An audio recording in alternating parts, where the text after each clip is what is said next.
सुबह सुबह गांव में अगर किसी खेत के पास ज्यादा लोग खड़े दिख जाएं, तो समझ जाइए या तो फसल बहुत अच्छी हुई है या फिर कोई नई मशीन आई है।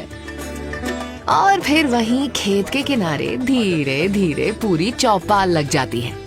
कोई मिट्टी हाथ में लेकर उसकी सेहत यानी सॉइल हेल्थ की बात करता है, कोई नमो ड्रोन दीदी के आने की चर्चा करता है, तो कोई मुस्कुरा कर कहता है खेती बदल रही है भाई। लेकिन एक वक्त था जब किसान की बातें नई तकनीक से कम मौसम और नुकसान से ज्यादा शुरू होती थी।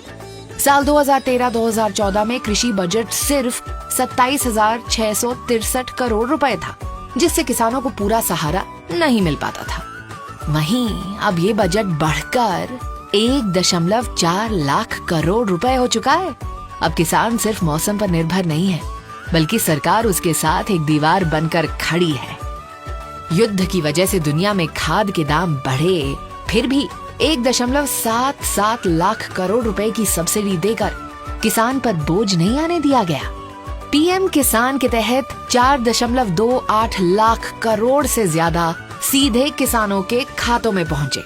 करीब 8 करोड़ किसान क्रेडिट कार्ड्स छोटे किसानों का सहारा बने। पीएम फसल बीमा योजना के तहत हर साल किसानों को सुरक्षा कवच मिल रहा है। अब किसान सिर्फ मौसम नहीं देखता, मोबाइल पर मार्केट प्राइस भी देखता है। ई-नैम प्लेटफॉर्म से करीब 2 करोड़ से ज्यादा किसान देश भर की मंडियों से जुड़े हैं। अब तकनीक ही किसान का नया हल है। करीब 26 crore soil health cards lab को खेत तक ले आए हैं। सिर्फ खेत ही नहीं, हमारी ब्लू इकोनॉमी भी लहरें मार रही है। मछली उत्पादन अब दोगुना होकर 197 लाख टन के पार पहुंच गया है। आज भारत सिर्फ अपनी थाली नहीं भर रहा, दुनिया को खिला रहा है। हम दूध, दाल, मसाले और बाजरा यानी मिलेट्स के उत्पादन में दुनिया में नंबर 1 है। भारत के खेतों से निकला सामान आज $51 बिलियन से अधिक के कृषि निर्यात के रूप में वैश्विक बाजारों की शोभा बढ़ा रहा है।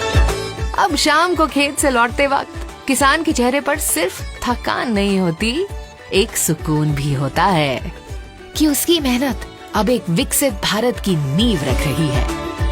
अब किसान सिर्फ अन्नदाता नहीं, भारत की समृद्धि का ग्लोबल ब्रांड एम्बेसडर है।